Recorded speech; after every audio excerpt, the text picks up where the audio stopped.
سلام. توی این ویدیو میخوایم با ستایی صحبت کنیم که به تازگی مهاجرت کرده و اطلاعاتی که لازم هست رو ازش بگیریم.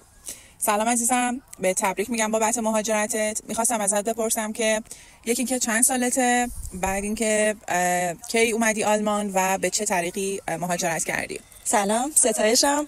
20 سالمه و 10 روزی که وارد آلمان شدم و از طریق ویزای اوسبیلونگ پرستاری اومدم. چقدرم عالی.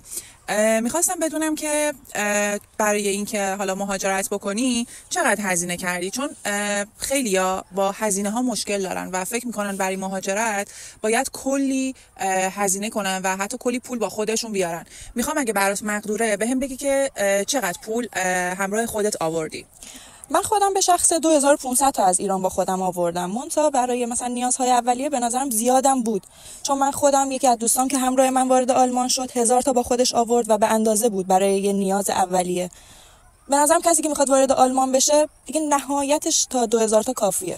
آهان، یعنی تو میگی هزینه های اولیه، چون خونه های آلمان همگی بدون وسیله هستن، برای نیازهای اولیه همون مبلغ 2000 تا برای هر شخص کافی هست. بله دقیقاً درسته.